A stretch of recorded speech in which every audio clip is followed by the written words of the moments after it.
এর হিসাব এখনো ঠিক হয়নি, আর আপনার 16 বছরের হিসাব কি করে ঠিক করে রেখেছেন? এইটার হিসাব আসলে মানুষের জীবন পাল্টানো সহজ।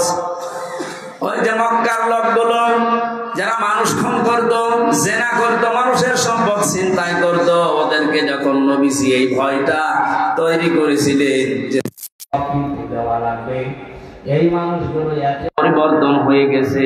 যারা নারীর ইজ্জতের জম ছিল তারা নারীর ইজ্জতের পাহারাদার হয়ে গেছে। আমরা এই দেশে এইটাই করতে চাই, কিন্তু এটা করার জন্য যেটা লাগবে তার নাম কোরআন। এটা বাদ দিয়ে মানুষের চরিত্র সংশোধন করা সম্ভব না। এইটাই আমরা চাচ্ছি। মানুষগুলো যারা চিন্তা করে, রাহাজানি করে, যারা জেনা করে, মদ খায়, এই মানুষগুলোর ভেতরে জবাব দেওয়া লাগবে। এই টেন্ডেন্সি যদি আমরা এই সমস্ত অনুষ্ঠানগুলো করে করে ঢুকিয়ে দিতে পারি, যারা চিন্তাই করছে তারাই সম্পদের পাহারাদার হবে ইনশাআল্লাহ। নবীজির যুগে যারা হয়েছিলেন তারাও তো মানুষ না ফেরেশতা? তারা যদি হতে পারে এই কোরআনের দ্বারা, আমরা পারবো না ইনশাআল্লাহ? তাহলে কিয়ামতে আপনি দাঁড়াবেন সর্বপ্রথম আল্লাহর সামনে কয়জন করে? বলেন বলেন। এখানে আমি 8টা শিক্ষা নিয়ে আসতে চেয়েছি। প্রথম নাম্বারে আপনার জীবনে যেন একটা ধাক্কা লাগে না, আমি একটু থেমে যাই, আমি কি নিয়ে হাজির হচ্ছি। এখনই যদি চোখ বন্ধ হয়ে যায়, আমার তো এখনই দাঁড়ানো লাগবে। দ্বিতীয় নম্বরে, কত মানুষ আমাদের এই ভারত, বাংলাদেশ, পাকিস্তানে বহু জায়গায় আমি ঘুরেছি, মানুষের ভেতরে এই টেন্ডেন্সি, এই বিশ্বাস, এই কথাকে যেন ঢুকিয়েছে যে কোনো চিন্তা নেই, কিয়ামতের ময়দানে বাবা আছে। এরকম বিশ্বাস নেই দেশে? আপনাদের এই রংপুর, রাজশাহী, রংপুর, এই সমস্ত বিভাগগুলোতে একটু কম আছে, এগুলো বেশি চট্টগ্রাম, সিলেটে। ওরা এত ভক্ত বাবার, আমার মনে হয় রাসূলুল্লাহকে অত ভালোবাসে না। এখান থেকে আমি যেটা নিয়ে আসতে চেয়েছি, আল্লাহ বলেন কিয়ামতে একা একা দাঁড়াবি, কেউ থাকবে না। তাহলে এই কথা দিয়ে যারা আপনাকে ধোঁকা দিয়ে বোকা বানাচ্ছে যে চিন্তা নেই বাবা থাকবে, এটা ডাহা মিথ্যা কথা বলেন। আর এগুলো তৈরি করার জন্য সবচাইতে বড় ব্যবসার জায়গা এই মাজার। 48,000 মাজার এখন এই দেশে সরকারি জরিপে। আপনি একটা মাজার দেখান যেখানে শরীয়তের বিরোধী কাজ নেই, একটা দেখান। নবীজি জানিয়েছেন লা তাত্তাখিযুল কুবুর মাসাজিদা, কবরকে সেজদার জায়গা বানিও না। অথচ অধিকাংশ মাজারে দেখি সেজদা দেয়। বলেন, মাজার পাকা করা নিষেধ, মোজাইক করা নিষেধ, টাইলস লাগানো নিষেধ। অথচ গরু ছাগল মরে গেলেও 3 তালা হচ্ছে কবর। এই জন্যই তো হক্কানি আলেমরা বলছে মাজার গড়িয়ে ভেঙে দেন, কোনো কাজ নেই মাজারের।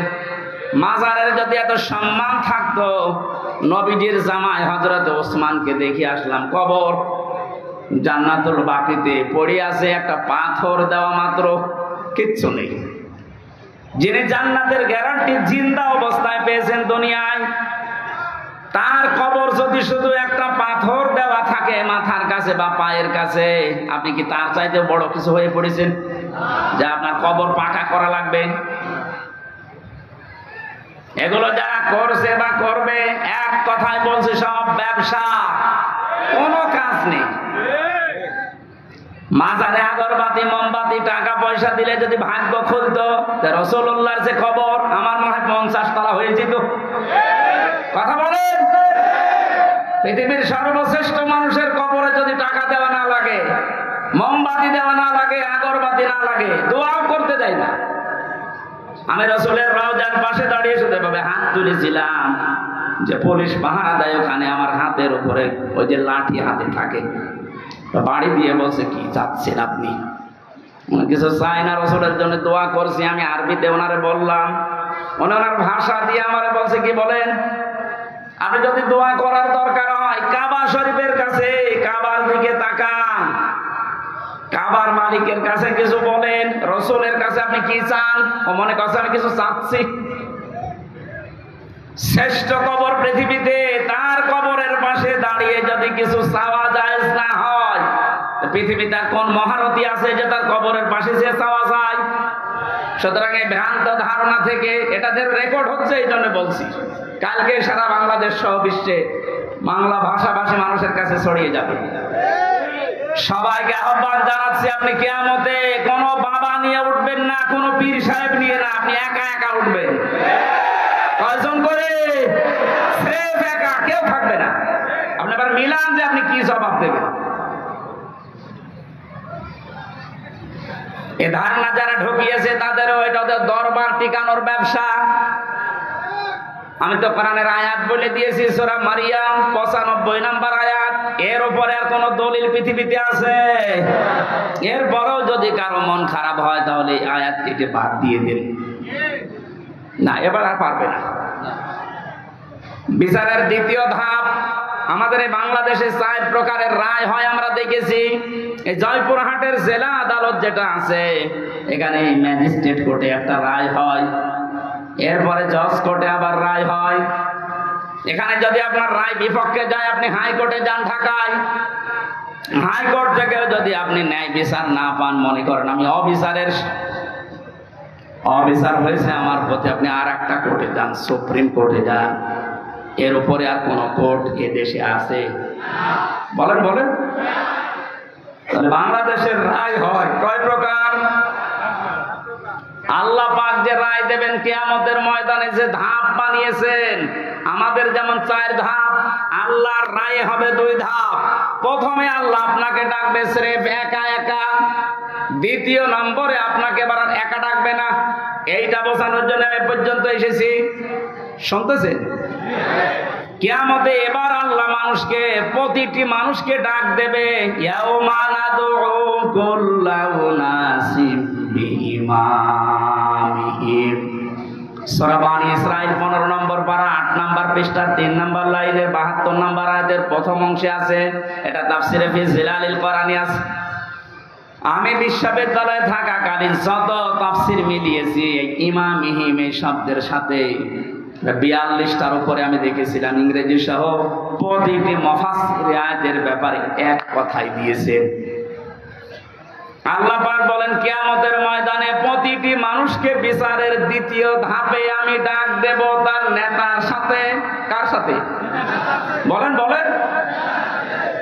এবার আমার প্রশ্ন আপনার বিবেকের কাছে, এদিকে তাকান।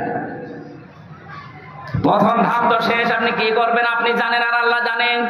আমি তো বললাম আমারটা মিলানো সম্ভব হচ্ছে না। তার 16 দিনের, আপনি 16 বছর 32 বছর 45 বছর 60 বছর মিলাবেন কি করে বলেন?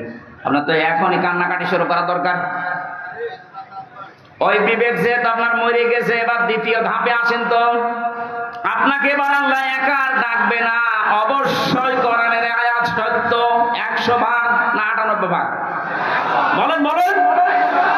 100 ভাগ সত্য বিশ্বাস করেন তো? তাহলে আল্লাহ এবার আপনাকে ডাকবে আপনার ইমামের সাথে। এখানে ইমাম মানে নেতা, ইমাম মানে কি? নেতা। আপনি বলেন যে নেতার পেছনে আপনি স্লোগান দিচ্ছেন, যাকে আদর্শ বলে ঘোষণা দিচ্ছেন যে আমার নেতা তোমার নেতা, এই নাম বলে যাকে আপনি রায় দিচ্ছেন, সাপোর্ট দিচ্ছেন, যার পক্ষে সুপারিশ করেন, সাফাই গান, কিয়ামতে ওই লোকটা আপনার সামনে থাকবে, আপনি পেছনে। কি মনে হয় আপনার যে নেতার পেছনে আপনি ঘোরেন, যার আদর্শ মতো চলেন, ওর যে চরিত্র, ওর যে সুরাত সিরাত, ওরে আল্লাহ দেখলে মাফ করবে বলে মনে হয়? দেখি এখনই বলছেন তো ধরা খাবে।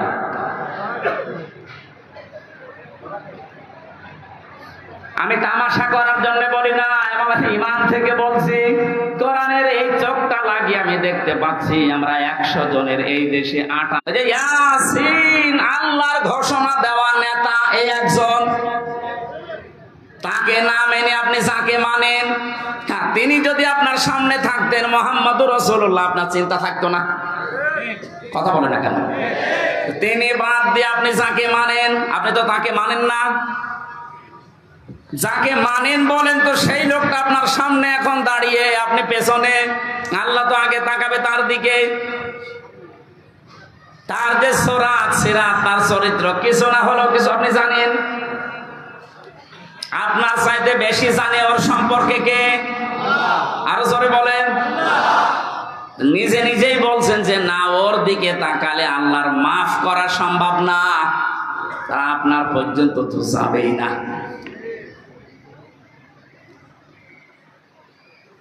আমার ভয় হচ্ছে এই কারণে যে আমরা না জানি ওই ময়দানে অধিকাংশ মানুষগুলো দাঁড়িয়ে থাকে কিনা।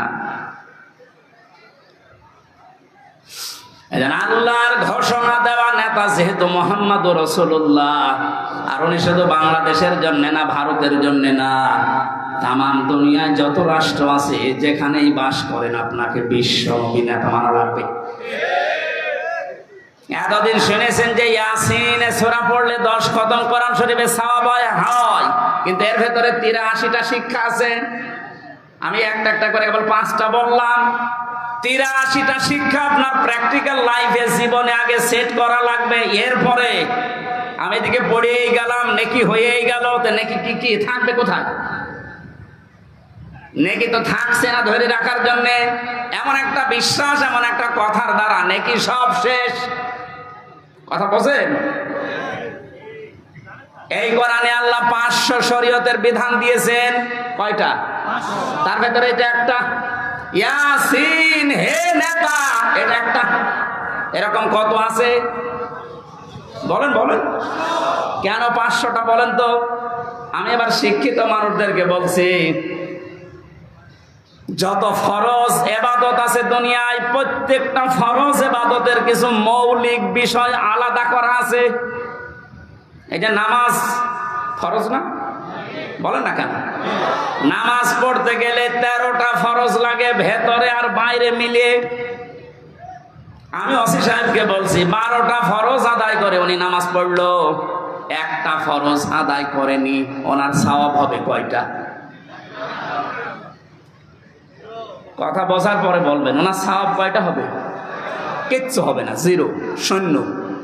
এখন যদি বলেন না বাস্তবতার সাথে তো মিলছে না, আমি তো 12টা করেছি, অন্তত 5টা সওয়াব দেন, হবে? কারণ আপনি বাদ দিয়েছেন কি? বলেন বলেন।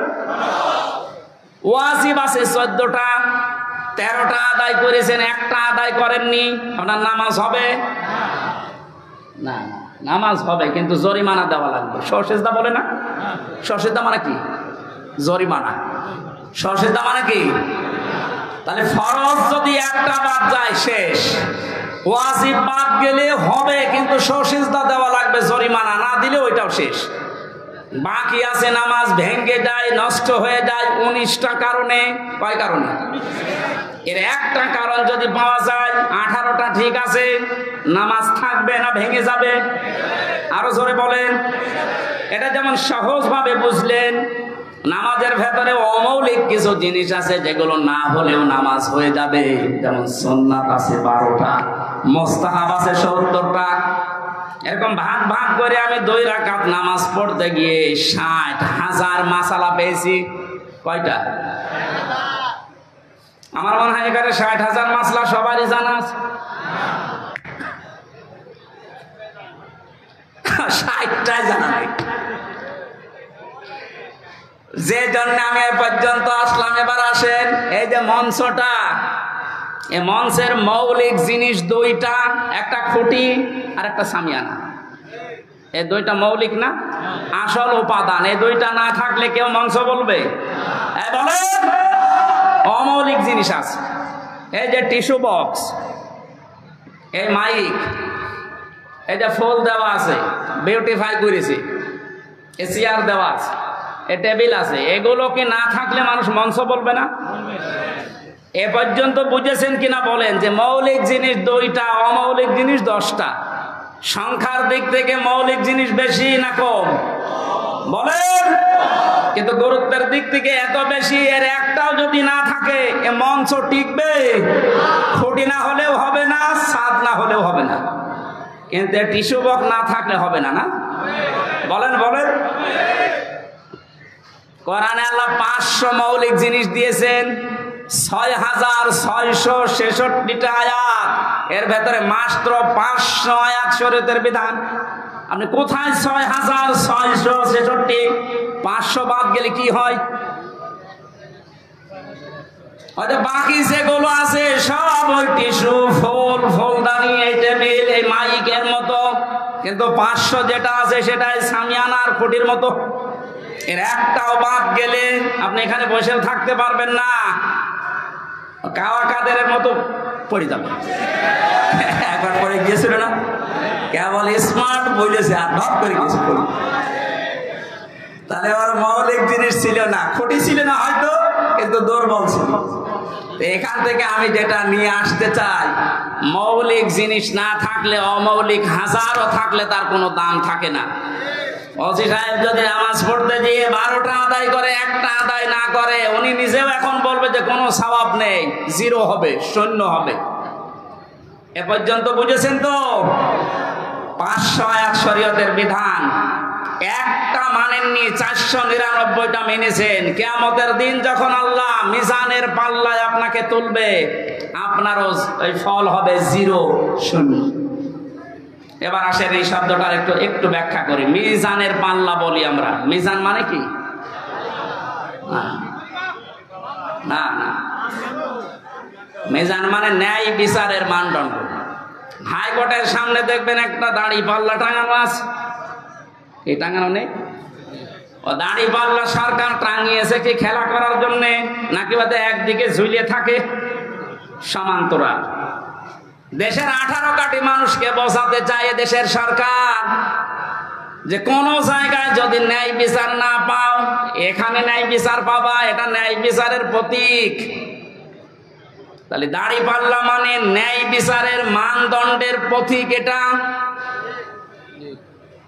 আমাদেরকে যে কিয়ামতে আল্লাহ মাপ দেবেন, আমরা জানি যে কিয়ামতে আল্লাহ মাপ দেবেন আমল।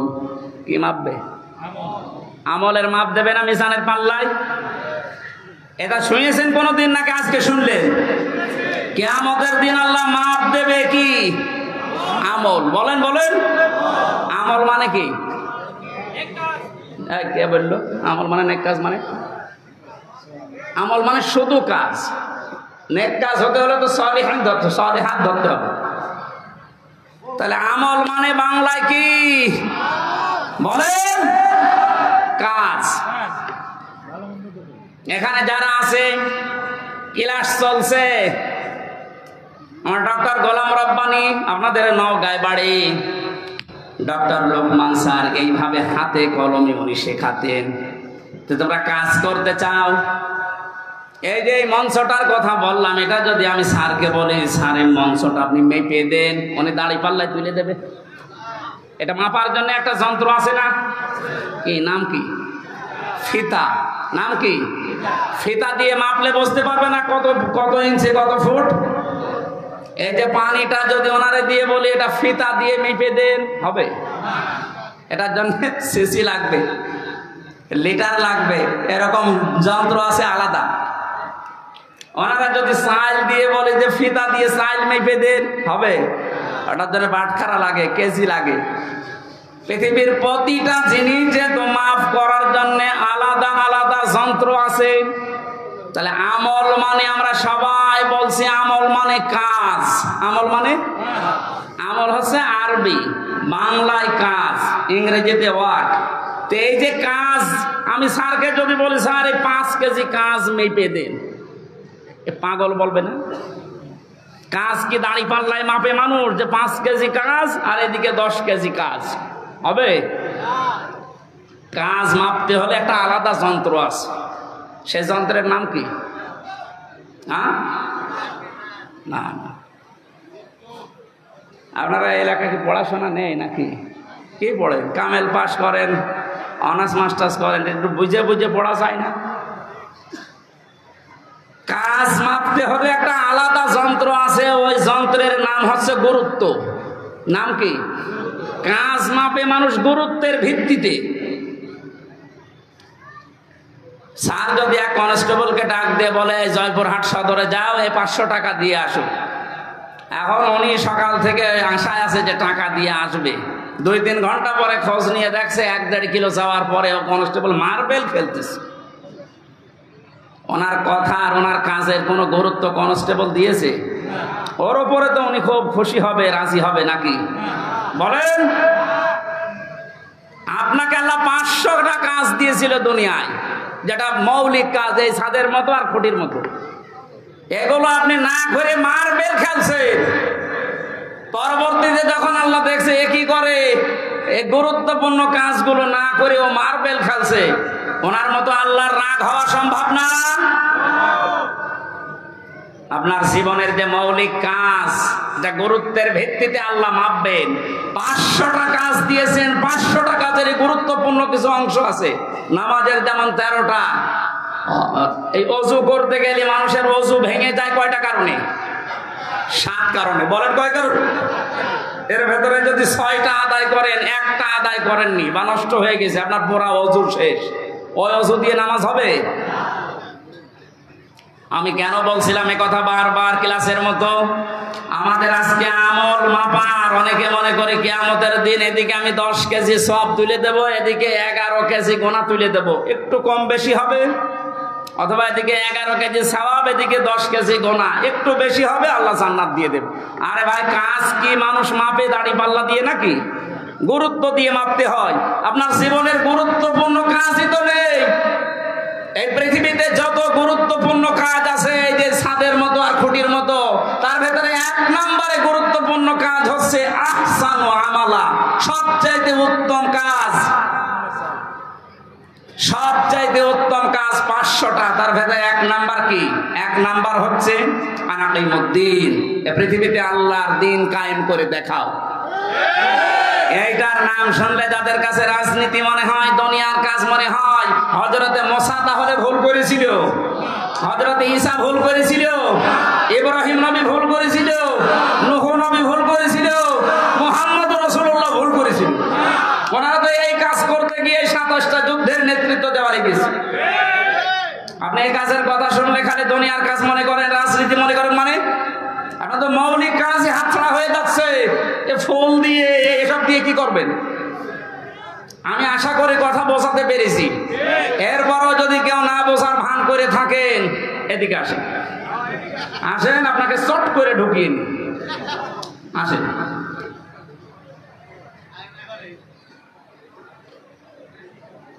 কিয়ামতে যেহেতু আপনার সামনে আপনার নেতা আগে থাকবে, এরপরে আপনি থাকবেন, এই জন্য এমন কোন মানুষের সামনে পেছনে থাকা যাবে না যারা দেখলেই আল্লাহর রাগ হয়।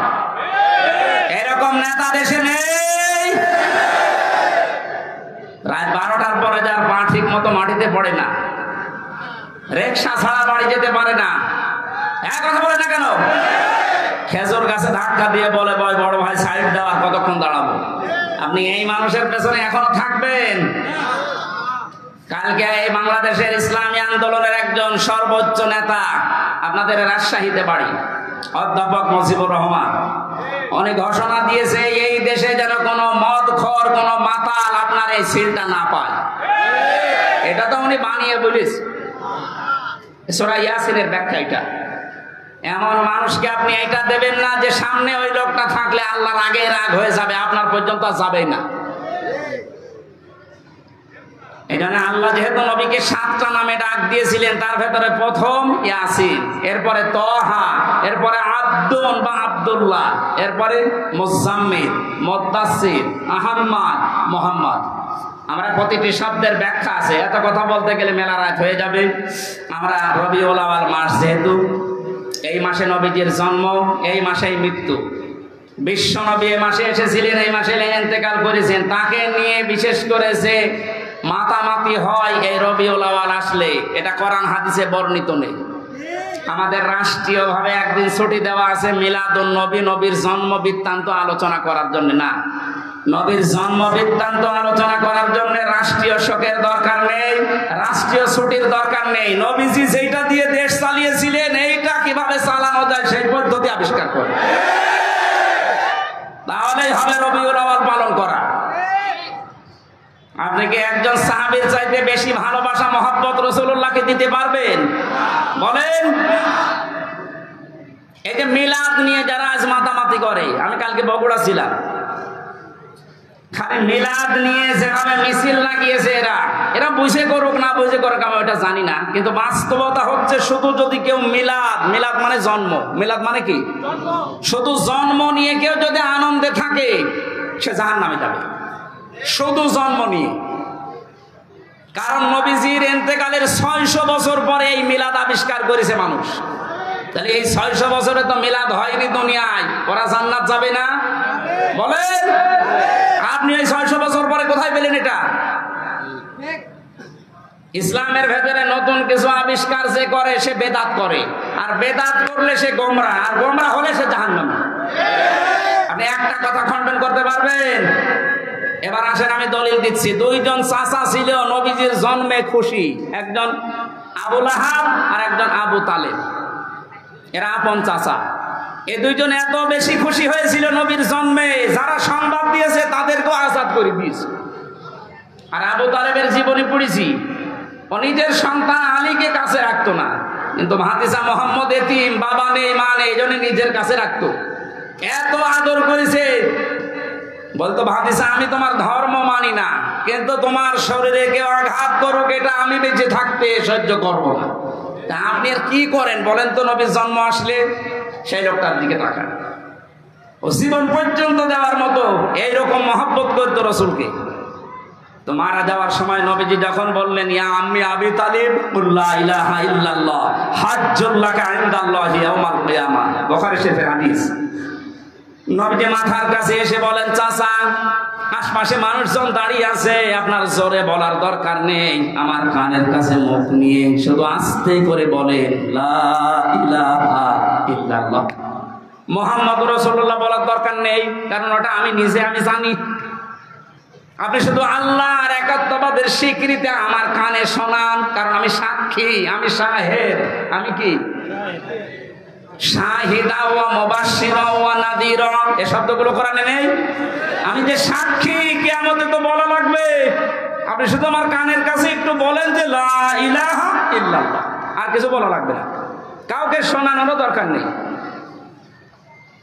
এরা যদি বলতে পারেন কিয়ামতের ময়দানে আমি নবী আপনাকে আল্লাহর দরবারে ঝগড়া করে জান্নাতে নিয়ে যাব, বলে না। ডাক দিয়ে বলছে ভাতিজা আমি তোমাকে ভালোবাসি, কিন্তু তোমার এই কালিমা, তোমার এই আদর্শ আমি মানতে পারলাম না, তুমি আমারে মাফ করে দিও। হযরতপুরহাটবাসী, মাফ করার মালিক নবীজি না আল্লাহ? জোরে বলে। এত ভালোবেসেছিল, জন্মে খুশি হয়েছিল এই যে আবু লাহাব আর আবু তালেব, কই তাদের জীবনে পড়ে দুইজনেই জাহান্নামী। আগুনের ফিতা লাগিয়ে দেবে পায়ের নিচে, মাথার মগজ পর্যন্ত ফুটবে। তারা শুধু জন্মে খুশি ছিল, মিলাদে খুশি ছিল। সিস্টেম অপর পৃষ্ঠায় দেখুন আরো দুইজন আপন চাচা, হযরতে আব্বাস আর একজন হযরত আমির হামজা রাদিয়াল্লাহু তাআলা আনহুমা। এই দুইজন চাচা শুধু জন্মেই খুশি ছিল না, জন্মের সময় তো তারা খুশি হয়েছে, সবচেয়ে বেশি খুশি হয়েছে এই দুইজন চাচা নবীর আদর্শে। হযরত হামজা নবীর আদর্শ মানতে গিয়ে নিজের জীবন দিয়েছে, 70 টুকরা হয়েছে, তারপরও পিছপা হয়নি। কথা বলে না কেন? হযরতে আব্বাস নিজের জীবন দিয়েছে নবীর আদর্শ গ্রহণ করে। তিনি বলেছিলেন মান যাকা তামাল ঈমান, তোমরা যদি ঈমানের স্বাদ পেতে চাও, মান রাদিয়া বিল্লাহি রব্বা, আল্লাহকে রব পেয়ে খুশি থাকো, ওয়াবিল ইসলামি দীনা, ইসলামকে জীবন ব্যবস্থা হিসাবে পেয়ে খুশি থাকো, আমি মুহাম্মাদুর রাসূলুল্লাহ সাল্লাল্লাহু আলাইহি ওয়াসাল্লাম নবিয়্যা ওয়া রাসূলা। রাহু মুসলিম, মুসলিম শরীফের হাদিস। নবীজিকে, বিশ্ব নবী মুহাম্মদুর রাসূলুল্লাহকে নবী এবং রাসূল পেয়ে খুশি থাকো। হযরতে আব্বাস আর হামজা এই দুইজন চাচা নবীর শুধু জন্মে না, তাদের সিরাতে সুরাতে তাদের আদর্শ পেয়ে খুশি, এজন্য এই দুইজন চাচাই জান্নাতি। সুতরাং আজকে আমাদের সময় এসেছে, রবিউল আউয়াল মাস 1 বছর পরে আসবে, শুধু নবীর জন্মের কথা শুনে মিলাদ দেবেন, জন্মের আলোচনা করবেন, খিচুড়ি জিলাপি খেয়ে শেষ করে দেবেন না। আপনার যদি পালন করতেই হয় প্রত্যেক সোমবারে একটা করে রোজা রাখেন। কথা বলে না কেন? আর যদি সর্বোচ্চটা মানতে চান হযরত হামজার মতো, হযরত আব্বাসের মতো তার আদর্শ মেনে নেন। আল্লাহ আমাদেরকে মেনে নেওয়ার তৌফিক দিন, বলেন আমিন। এই নবীর জীবনী থেকে একটা পাঠ, আমি 27টা পাঠ বলেছিলাম না, একটা পাঠ আজকে আলোচনা করছি। আচরণ, নবীজির আচরণ ব্যবহারটা কেমন ছিল আর আমাদেরটা কেমন, এটা আমি বাস্তবের সাথে আজ মিলাবো। সূরা আলে ইমরান 159 নম্বর আয়াত, একটা মাত্র আয়াত পড়েছি। এই আয়াতের ভেতরে যা আছে তাফসীর আকারে বলার চেষ্টা চালাচ্ছি, নাকি শেষ করে দেবো? জবান খুলে কোরআনের আয়াতে প্রবেশ করেন। আউযু বিল্লাহি মিনাশ শাইতানির রাজিম, বিসমিল্লাহির রহমানির রহিম। ফাবিমা রাহমাতিন মিনাল্লাহি লিনতা লাহুম ওয়ালাউ কুনতা ফাসসান গালিযাল কলবি লানফাদ্দু মিন হাওলিক ইলা আখিরি আয়াত। সূরা আলে ইমরান নামকরণ আছে, ঐতিহাসিক প্রেক্ষাপট আছে, শানে নজুল আছে, এই আয়াতের ব্যাকগ্রাউন্ড আছে। এগুলো বিভিন্ন মাহফিলে তাফসিরে আপনারা সহজে পেয়ে যাবেন। আমরা এবার মূল শিক্ষায় যাচ্ছি। আল্লাহ পাক বলেন, হে নবী, আমি দয়া করে আপনার অন্তরের ভেতরে, আপনার অন্তরটা মোলায়েম, কোমল, সহজ, সরল, সফট করে বানিয়েছি। আপনি যদি কঠোর হতেন, কর্কশ ভাষী হতেন, তাহলে আপনার কাছে মানুষ ভিড়তো না, আপনার আশপাশ থেকে মানুষ সব চলে যেত। আপনি যেহেতু নরম দিলের মানুষ, মানুষদেরকে আপনি ক্ষমা করেন আর তাদের জন্য ক্ষমা চান। কোন কাজ করতে হলে যারা অধীনস্থ আছে তাদের সাথে পরামর্শ করে করবেন। কাজটার যখন সিদ্ধান্ত নেওয়া হয়ে যাবে তখন ভরসা করবেন একচ্ছত্রভাবে আল্লাহর উপরে।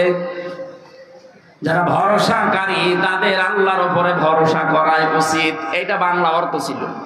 মানে আমরা তাফসিরে যাই, নবীজিকে আল্লাহ এত কমল, এত সফট একটা হৃদয় দিয়েছিলেন। তার যে আচার ব্যবহার গুলো, আল্লাহ পাক তার আচার ব্যবহার প্রমাণ করতে গিয়ে একটা নাম দিয়েছেন, খুলুকুন আযীম। হে নবী, আপনি মহান চরিত্রের উপরে প্রতিষ্ঠিত। জোরে বলেন সুবহানাল্লাহ। নবীজির যে আচরণগুলো ছিল, প্রথমে শিশুদের সাথে ধরেন, এই যে বাচ্চাদের সাথে যার যে আচরণ, হাদিস প্রমাণ করছে।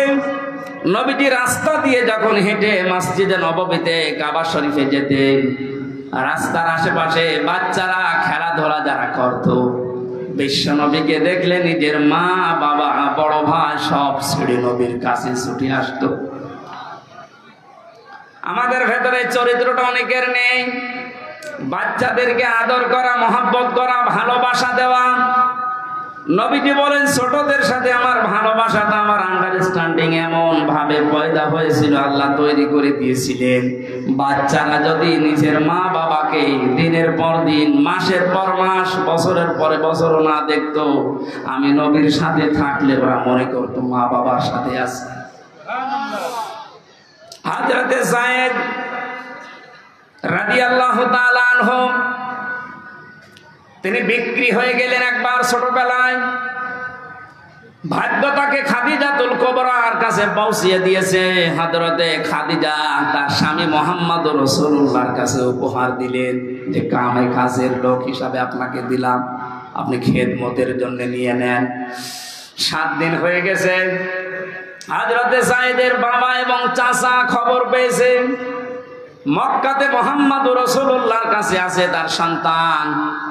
জয়পুরহাটবাসী একটু নিজের জীবনের সাথে মিলান্ত। নিজের আপন চাচা, আপন বাবা এসে বলছে, মুহাম্মদ, শুনতে পেরেছি আমাদের সন্তান তোমাদের কাছে আছে, ফেরত দিয়ে দান।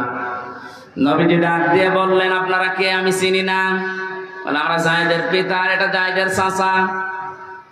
বিশ্ব নবী বলেন, আপনারা যদি চাচার বাবা হয়ে থাকেন, যায়েদ যদি আপনাদেরকে চিনতে পারে আর যদি যেতে চায়, আমি বাধা দেব না। কিন্তু যায়েদ যদি যেতে না চায়, আপনারা জোর করে নিয়ে যেতেও পারবেন না।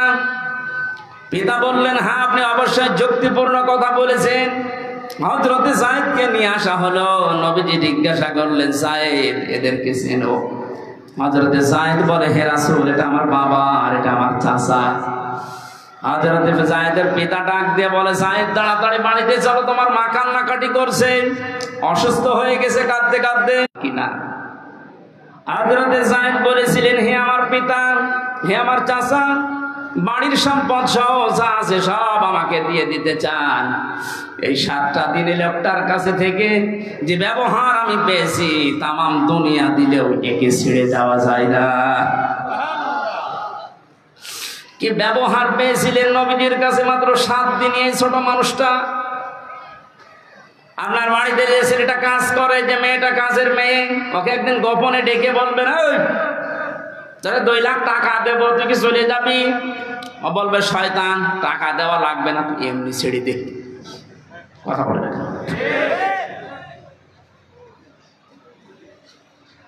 হযরতে আনাস ডাক দিয়ে বলে, আমি কাজের মানুষ ছিলাম। আমার মা উম্মে সুলাইম নবীজি যখন মদিনায় হিজরত করে আসে, তখন আমার মা আমাকে হাদিয়া দিয়েছিল। 10টা বছর নবীজির বাড়িতে আমি খেদমত করেছি। যখন যেটা লাগে আমি এনে দিতাম।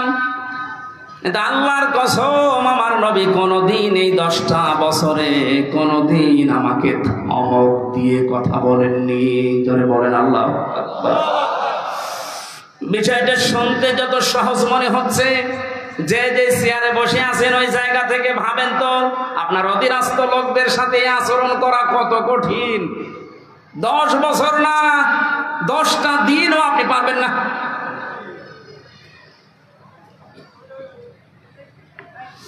অনেক থানাতে আমি এই যে 13 সাল, 14 সাল, 15 সাল, এই সালগুলোতে আমি থানাতে বেশি থাকতাম। ওসি সাহেব, এই যে কনস্টেবল, যে লোকটা অস্ত্র নিয়ে গেটে দাঁড়িয়ে থাকে, এর সাথে যে আচরণটা করে, মাঝে মাঝে আমার মনে হতো, আল্লাহ, এই কনস্টেবল যদি ওই চেয়ারে বসে, আর আল্লাহ তুমি ওরে যদি ওখানে কনস্টেবল হিসাবে দাঁড় করিয়ে রাখো, ও যে ব্যবহার করলো কিছুক্ষণ আগে, ওইটা যদি ওর সাথে করতো, আমার মনে হয় ঘৃণায় মরে যেত।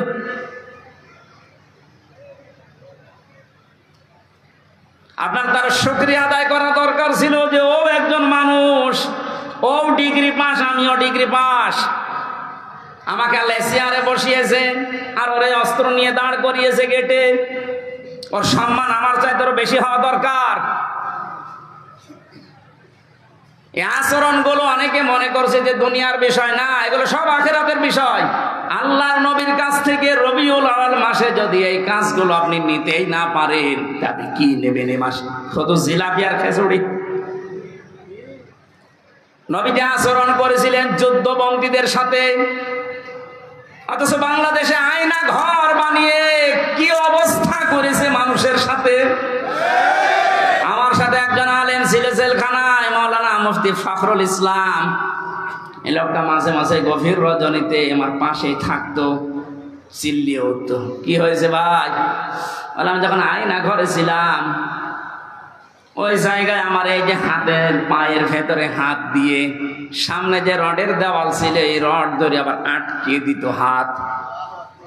খালি বলতাম, আল্লাহ তুমি আমাকে মরণ দাও না, একটু শোবার মতো ব্যবস্থা করে দাও। মানুষ তো শুয়ে থাকতে পারলে যে কত শান্তি, এটা আমি হাড়ে হাড়ে টের পেয়েছি। ওই 6 মাসে 6টা মাস আমাকে শুইতে দেয়নি।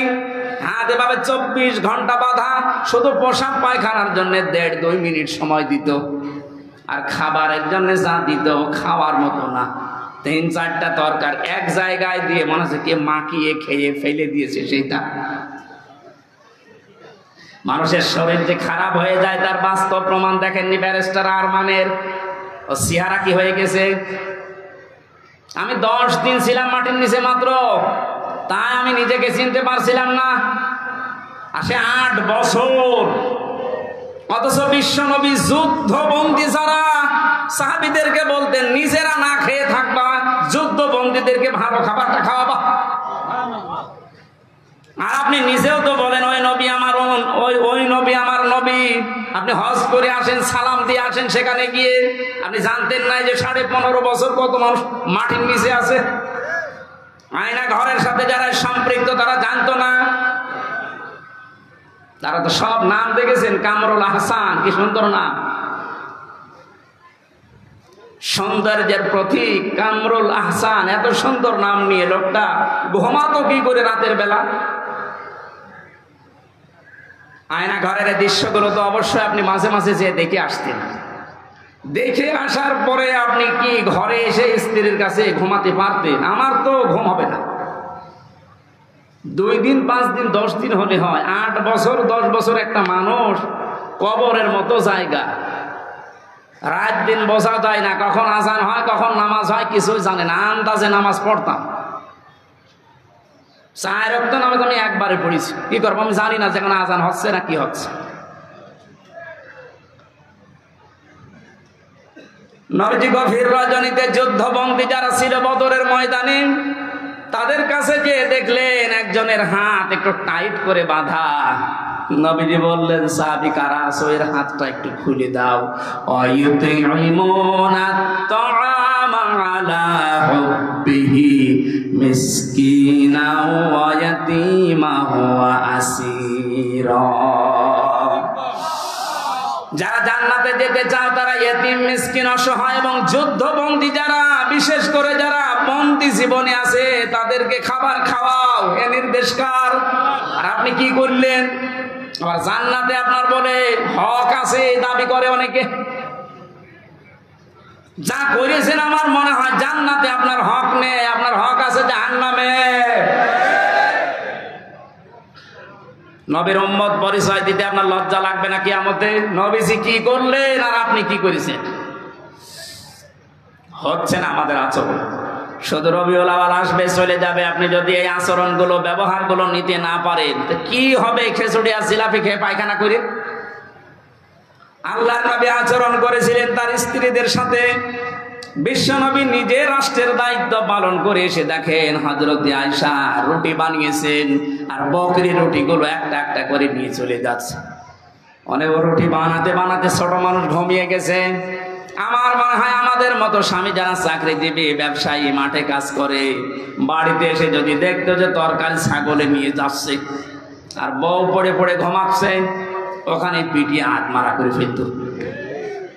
কাজ কাম নেই বাড়িতে, কি করো কি? নবীজি এসে নিজে আটাগুলো নিজে খামের বানিয়ে আটাগুলো তৈরি করে, রুটিগুলো তৈরি করে গোশত তৈরি করার পরে হযরতে আয়েশাকে এবার ডাকলেন। ডাক দিয়ে বলে, আয়েশা দেখলাম তুমি ঘুমিয়ে গেছো, তোমার ঘুমের ডিস্টার্ব হবে এই জন্য কিছু বলি নাই। আমি নিজেই নতুন করে আটা খামির করে রুটি বানিয়ে গোশত বানিয়ে রেখে দিয়েছি, এসো আমরা 2 জন খাই। হযরত আয়েশা কেঁদে ফেললেন। নবীজির বুকের ভেতরে মাথা নিয়ে বলেন, হে আমার স্বামী, দুনিয়াতে আমার কোনো দুঃখ নেই, কোনো আফসোস নেই। এই কথা বলার মতো স্ত্রী বাংলাদেশে কম না বেশি? নেই। আমরা যে আচরণ করছি তাদের সাথে হচ্ছে না। আমারটা হচ্ছে না কারণ এটা রেকর্ড হচ্ছে, মিথ্যা কথা তো বলা যাচ্ছে না। এখনই ম্যাডাম লাইভ দেখছে। আমার আচরণটা আরো সংযত হওয়া লাগবে। আমরা যেন রবিউল আউয়াল মাসে আমি সহ এখানে যত স্বামী আছি প্রত্যেককেই যেন রাসূলুল্লাহর মতো এই চরিত্র নিতে পারি, বলেন আমিন। সম্মানিত মা বোনেরা, আসার সময় দেখলাম গভীর মনোযোগ দিয়ে রাসূলের কথাগুলো শুনছেন, কান খাড়া করে শোনেন। বাংলাদেশে নারী নির্যাতন করলে কেস হয়, মামলা হয়। এই যে বসে আছে মামলা নেওয়ার জন্য। পুরুষ নির্যাতন হলে যে কেস হবে, করব কোথায়? এই জন্য আমরা চাচ্ছি আপনাদের কারণে দেশের 100 জনের 98টা স্বামী মানসিক রোগী হয়ে যাচ্ছে। আপনি উদার হবে। মেয়েদের ছোট মনের কারণে সংসারে শান্তি নেই। হাজারো মেয়ে লোক বউ এমন আছে, নিজের বাবা মা নিজের ভাই বোনের জন্য যদি স্বামী খরচ করে বলে অসুবিধা নেই, অথচ স্বামী যদি তার নিজের ভাই বোনের জন্য একটু কিছু করে, অনেক বউ আছে মন খারাপ করে। এরকম ছোট মনের বউ আছে, কার হাত তোলেন তো? না, আমি হাসির খোরাকি পাই। এই 2 জন হাত তুলেছে বিয়ে না করি, আমি জানি বিবাহিত মানুষ হাত তুলবে না, কারণ এটা কিন্তু ভিডিও হচ্ছে। ও দেখবে যে আমার বাড়িওয়ালা হাত তুলেছে কিনা। না, আপনি উদার হন। কি করবেন? আপনি তো আপনি 50 বছর পরে দুনিয়ায় থাকবেন না। মাঝখান থেকে আপনি এই আচরণের কারণে জাহান্নাম খরিদ করে নিয়ে যাচ্ছেন। আপনার মতো পাগল আর কেউ নেই। আপনার সম্পত্তি পড়ে থাকবে, মাঝখান থেকে আপনি জাহান্নামে হয়ে যাচ্ছেন। অথচ নবীজি বলেন, কোন স্ত্রী যদি চায় যে আমার স্বামী বেশি দিন বেঁচে থাক, আমার স্বামীর সম্মান মর্যাদা টাকা পয়সা আরো বেড়ে যাক, সে যেন মাঝে মাঝে স্বামীকে তাগিদ দেয়, তুমি যাই করো রক্তের সম্পর্কগুলো ঠিক রাখো। এরকম বলার মতো বউ আছে? নেই। আরো কি করে রক্তের সম্পর্ক নষ্ট করে দেয় সেই বুদ্ধি দেয়। শাশুড়ি গল্প করে মানুষের কাছে মাঝে মাঝে যে আমার এই জামাই খুব ভালো, শুধু আমার মেয়ের কথা মতো চলে, আর এই যে ছেলেটা আমার এটা একটা হারামজাদা, শুধু বউর কথা মতো চলে। আপনি শাশুড়ি আপনার মনের ছোট কেন? একটু উদার হতে পারেন না? নিজের মেয়ে ভুল করলে মাফ করে দেন, আর বৌমা একটু কিছু করলে আপনি তার ছেলের কানে তুলে দেন। আপনি মানুষ, আপনি ডাইনি। আপনি নামাজ দিয়ে রোজা দিয়ে কালো বোরকা দিয়ে জান্নাত যেতে পারবেন না ওই মেয়েটার বরদোয়ার কারণে। আল্লাহ আমাদের আচরণগুলো রাসূলের কাছ থেকে নেওয়ার তৌফিক দাও, বলেন আমিন। আন্তর্জাতিক জীবনে তার চরিত্র আছে। প্রত্যেকটা জীবনে বড়দের সাথে কিভাবে আচরণ করা লাগে। আজ অফিসের যারা বস আছেন, এখানে দোকানের মালিক আছেন, আমি বহু অফিসে এই অভিযোগটা শুনেছি, এই জন্য তুলে ধরলাম। অনেক অফিসের অফিসারের আচরণ পেয়ে তার নিম্নে যারা চাকরি করে তার আচরণের কারণে বলে, কখন যে 8 ঘন্টা চলে যায় স্যারের কাছে থাকতে আমি টেরও পাই না, মনে হয় যে আরো 8 ঘন্টা যাক, বাড়ির কথা আর মনে হয় না। এমনও স্যার পেয়েছি বলো, হুজুরে 8 ঘন্টা না, কখন যে 8 ঘন্টা যাবে শুধু আল্লাহ আল্লাহ করি।